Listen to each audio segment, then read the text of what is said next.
आओ टैली सीखे के इस अध्याय में आप सभी लोगों को हमारे इस चैनल पे स्वागत है।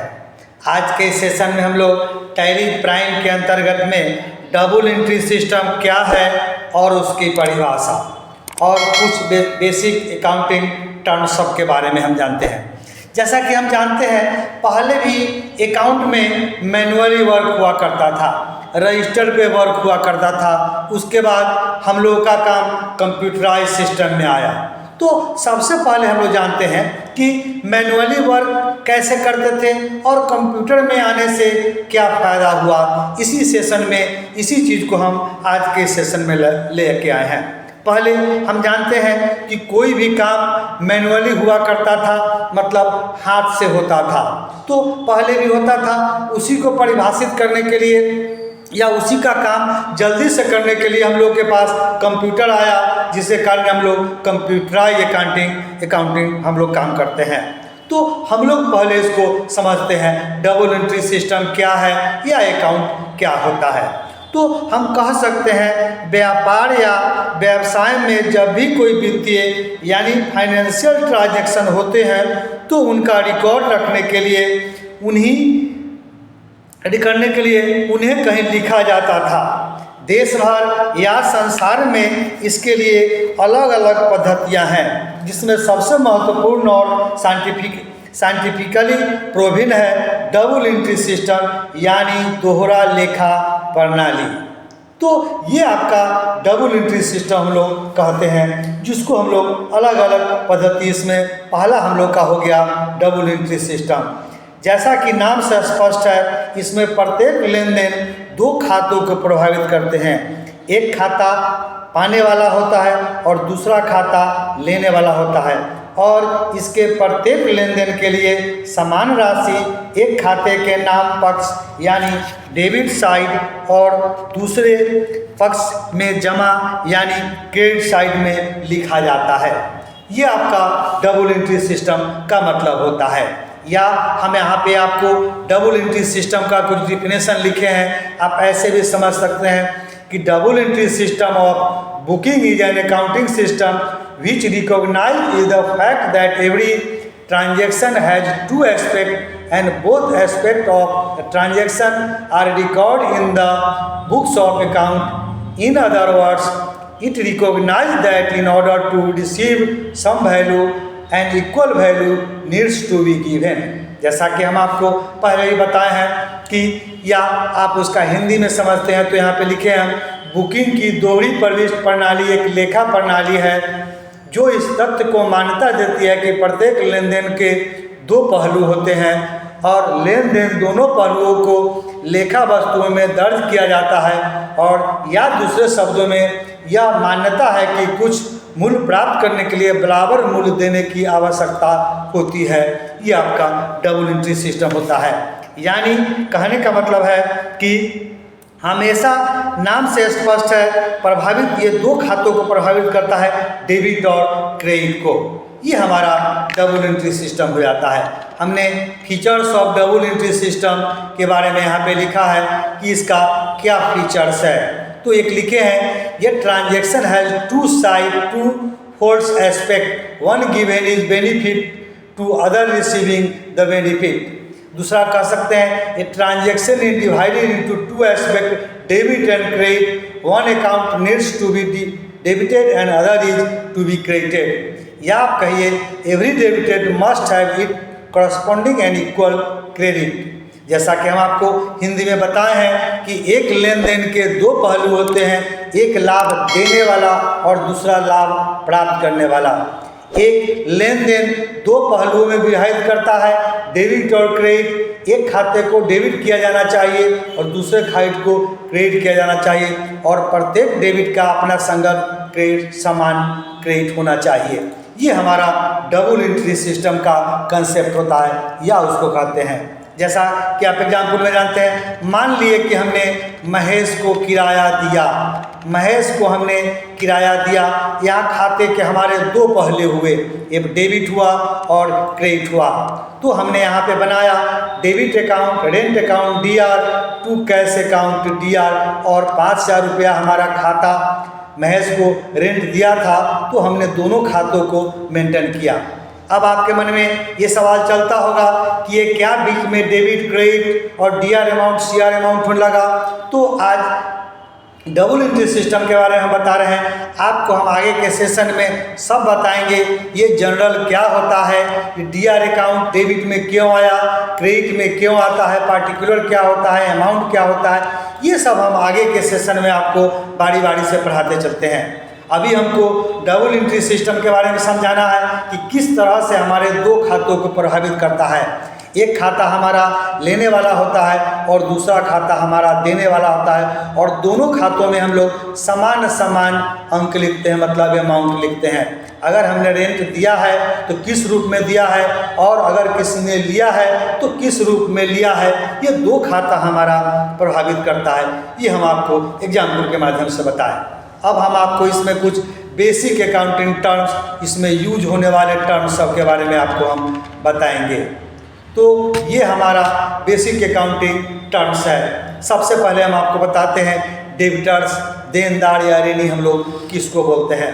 तो जो व्यक्ति फर्म या संस्था से माल अथवा सेवाएं उधार लेते हैं, उन्हें उसे व्यापार या ऋणी या देनदार कहते हैं। देनदारों को विविध देनदारों या सन्डी डेबिटर्स इसको आप कह सकते हैं।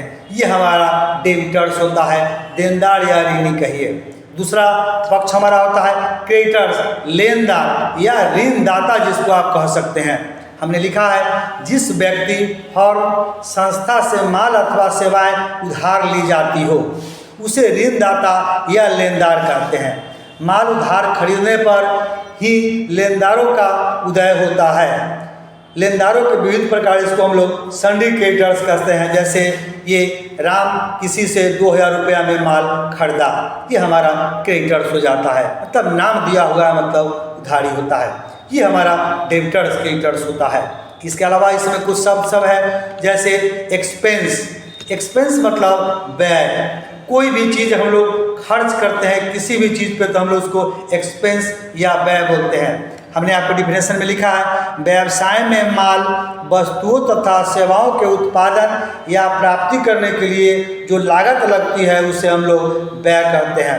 माल तथा सेवाओं की प्राप्ति के लिए भुगतान व्यय के अंतर्गत आते हैं, जैसे मजदूरी, भाड़ा, रेलगाड़ी तथा माल के वितरण एवं विक्रय पर भुगतान, वेतन, किराया, विज्ञापन, व्यय, बीमा आदि में व्यय शामिल होता है। संक्षिप्त में कह सकते हैं राजस्व में वृद्धि करने की लागत को हम लोग व्यय कहते हैं। ये हमारा एक्सपेंस होता है। टाइप ऑफ एक्सपेंस आपका दो प्रकार का होता है। आप नीचे आइए, फिर देखिए टाइप ऑफ एक्सपेंस हो गया। एक्सपेंस आपका दो प्रकार का होता है। पहला हम लोग बोलते हैं डायरेक्ट एक्सपेंस और दूसरा हमारा कहलाता है इनडायरेक्ट एक्सपेंस। तो डायरेक्ट एक्सपेंस के अंतर्गत माल तथा सेवाओं की प्राप्ति के लिए भुगतान जो हम लोग करते हैं उसको हम लोग डायरेक्ट एक्सपेंस, जैसे मजदूरी, भाड़ा, रेलगाड़ी तथा माल के वितरण एवं विक्रय पर जो भुगतान हम लोग करते हैं उसको हम लोग डायरेक्ट एक्सपेंस की श्रेणी में लाते हैं। इनडायरेक्ट एक्सपेंस हमारा क्या होता है, राजस्व में वृद्धि, वेतन, किराया, विज्ञापन, व्यय, बीमा, एक्सपेंस खर्च वह राशि जो व्यवसायी की लाभ अर्जन की क्षमता में वृद्धि हेतु भुगतान की जाती है। व्यवसाय में संपत्ति की अधिग्रहण प्राप्ति हेतु जो भुगतान किया जाता है वह हमारा खर्च कहलाता है, मतलब इनडायरेक्ट एक्सपेंस कहलाता है। अब इसके अलावा हमारा बारी आती है गेन, मतलब लाभ क्या होता है। तो यह एक प्रकार की मौद्रिक प्राप्ति है, मतलब कैश है जो व्यवसाय के फलस्वरूप प्राप्त होती है। जैसे यदि कोई 1000 रुपया का मूल खरीद के 1700 रुपये मूल्य में बेचा जाए तो 700 रुपया हमारा लाभ होता है, मतलब गेन होता है। हम लोग इस रूप में इसको लाभ के रूप में जानते हैं। अब हमारी बारी आती है कॉस्ट, मतलब लागत क्या होता है। तो लागत का मतलब होता है व्यवसाय एवं उनके कार्यों में प्रयोग होने वाले कच्चे माल, सेवा व ऋण उत्पादन या उसे उपयोगी बनाने हेतु किया जाने वाला समस्त प्रत्यक्ष एवं अप्रत्यक्ष व्यय योग की वस्तुओं को लागत कहते हैं। वस्तु के अंतर्गत कच्चा माल या संपत्ति शामिल रहती है, ये हमारा कॉस्ट होता है। इसको हम लोग हिंदी में लागत बोलते हैं। अब हो गई रिसीवेबल, मतलब प्राप्त करना। किसी भी चीज़ में कोई भी से हम लोग प्राप्त करते हैं उसको हम लोग रिसीव बोलते हैं। व्यवसाय से संबंधित ऐसी राशि जिसको प्राप्त किया जाना है उसे प्राप्त करते हैं। व्यापार में माल की उधार बिक्री होने पर क्रेता को देनदार कहा जाता है, जिनसे राशि प्राप्त की जानी होती है। तो जो हमको राशि देता है, कहने का मतलब अगर कोई हमसे उधार माल ले गया है, अगर हमको वो देने जब आता है तो उस चीज़ में जो हम लोग रिसीव करते हैं किसी चीज़ से, तो उसको हम लोग रिसीवेबल कह सकते हैं। पेबेबल मतलब देने। देवताय के सेम होता है। व्यवसाय में कुछ ऐसी राशियाँ होता है जिन्हें भविष्य में व्यापारी को चुकाना होता है, उसे हम लोग पेबेबल कहते हैं। जिनमें व्यापार द्वारा उधार माल क्रय किया जाता है, उस व्यापार को देनदार क्रेडिट करते हैं। कहने का मतलब हम किसी से कोई माल खरीद के लाते हैं और जब हमें उससे पेमेंट या किसी रूप में उसको देने होते हैं तो हम उसको पेबेबल कहते हैं। अब इसके बारी नीचे आती है, हम लोग बोलते हैं इंट्री क्या होता है? तो लेन देन के हिसाब को पुस्तक में लिखने को हम लोग इंट्री बोलते हैं। अब उसके बाद बारी आती है टर्नओवर। एक निश्चित में होने वाला नगद या विक्रय का योग कुल विक्रय को हम लोग टर्नओवर या कुल बिक्री कहते हैं। हमने लिखा है नगद प्लस बिक्री उधार बराबर टर्नओवर आपको होता है। दोनों को मिला के जो आपके पास होता है यानी आमदनी होती है, उसको हम लोग टर्नओवर करते हैं। बिक्री के रूप में कितना आपका बिक्री हुआ। इन्वॉल्वमेंट मतलब दिवालिया। जो व्यक्ति अपना ऋण चुकाने में असमर्थ हो जाता है उसे दिवालिया कहते हैं। किसी कारण से आप कोई काम कर रहे हैं, आप बिजनेस कर रहे होते हैं, आपका नहीं चलता है, बैठ जाता है, उस स्थिति में हम लोग उसको सलेंडर बोलते हैं, उसको हम लोग दिवालिया कहते हैं। मतलब आप ऋण चुकाने में असमर्थ है, आप किसी भी चीज़ को नहीं चला सकते हैं। हमने लिखा है ऐसे व्यक्ति का दायित्व उसकी संपत्ति के मूल्य से अधिक होता है। ऐसी स्थिति में वो अपना ऋण पूरी मात्रा में नहीं चुका सकता है। आंशिक रूप में ऋण चुकता करने के लिए उसे न्यायालय की शरण लेनी पड़ती है। न्यायालय उसे दिवालिया घोषित कर आंशिक रूप से ऋण चुकाने की अनुमति देता है, जिससे वह अपने ऋण से मुक्त हो जाता है। ये हम इसको दिवालिया बोलते हैं, इन्वॉल्वमेंट जिसको हम लोग बोलते हैं। अब बारी आती है, हमने डेबिट एंड क्रेडिट, हमने उसमें एग्जाम्पल में आपको इससे पहले डेबिट और क्रेडिट पट को समझा के लिखा है, तो यहाँ पे हमने थोड़ा सा समझा के आपको बताते हैं। प्रत्येक खाते के दो पक्ष होते हैं।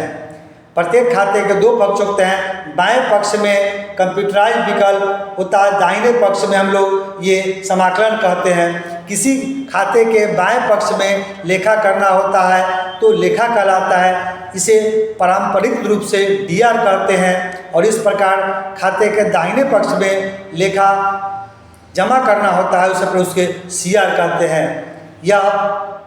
यह भारतीय बही खाता प्रणाली में दाहिने पक्ष बाईं पक्ष होता है। ये हमारा डेबिट एंड क्रेडिट होता है।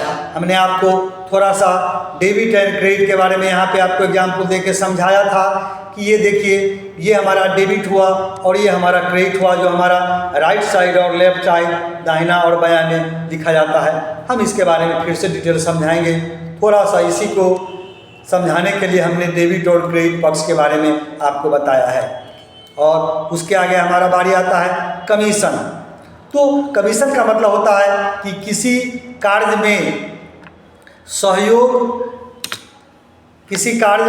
सहयोग करने अथवा प्रतिनिधित्व करने के लिए प्रतिफल के प्रतिनिधित्व में अभिकर्ता को जो पारिश्रमिक किया जाता है उसे कमीशन कहते हैं। कहने का मतलब है कि कोई भी चीज़ हम लोग बेचते हैं, खरीदते हैं और उसके बीच में हमारा काम, अगर आप कोई भी चीज़ किसी को बेचवा देते हैं या बेचते हैं तो लेने और देने के बीच का जो कमीशन बनता है उसको हम लोग कमीशन के रूप में प्राप्त करते हैं, या आप उसे कह सकते हैं। फर्म मतलब संस्था। समान अर्थ में फर्म से आशय उस संस्था से है जो साझेदारी स्थापित कर व्यापारिक या व्यवसायिक कार्य करती है, किंतु व्यापक अर्थ में प्रत्येक व्यापारी इकाई में फर्म के नाम से संबोधित किया जा सकता है। और लास्ट में हमने बताया है लेजर खाता क्या होता है, अकाउंट क्या होता है। लेजर हम लोग किसको बोलते हैं। तो हमने यहाँ पे आपको पहले भी समझाया है कि डेबिट और क्रेडिट, तो हमने लिखा है लेजर या खाता एक तालिका है जिसे सौदा उनके स्वभाव के अनुसार वर्गीकृत करके एक शीर्षक के अंतर्गत एक स्थान पर क्रम में लिखा जाता है। सरल शब्दों में कह सकते हैं किसी व्यक्ति, संपत्ति तथा आय व्यय से संबंधित लेखों को छांटकर एक सूची बनाई जाती है जिसे अकाउंट, लेजर या खाता कहते हैं। अकाउंट शब्द का अर्थ अंग्रेजी में संक्षिप्त रूप AYC हम लोग लिखते हैं, यह अकाउंट होता है। खातों में प्रायः संक्षिप्त रूप का ही प्रयोग होता है और प्रत्येक खाता के दो पक्ष में विभाजित रहता है। बाएं पक्ष में डेबिट और दाहिने पक्ष को हम लोग क्रेडिट कहते हैं। तो इस तरह से हम लोग खाता या लेजर हम लोग किसे कहते हैं ये हम लोग जानते हैं। तो इस तरह से आज के सेशन में हम लोग डालें कि डबल एंट्री सिस्टम क्या है, उसकी परिभाषा क्या है, डबल एंट्री सिस्टम को हम लोग देश में अपने यहाँ कैसे यूज करते हैं, देश ही नहीं विदेश में भी, संसार कहिए या विदेश में भी कहिए, सब जगह इस पद्धति को अपनाया जाता है। ये हमारा डबल एंट्री सिस्टम और कुछ बेसिक अकाउंटिंग टर्म सब के बारे में प्रयोग होने वाले हम उसके टर्म सब के बारे में बताएं। तो आज के सेशन में इतना ही रहा कि टैली प्राइम के अंदर में डबल एंट्री सिस्टम क्या है और उसकी परिभाषा क्या है और उसमें होने वाले कुछ फीचर्स और बेसिक अकाउंटिंग टर्म्स सब के बारे में हम बताएं।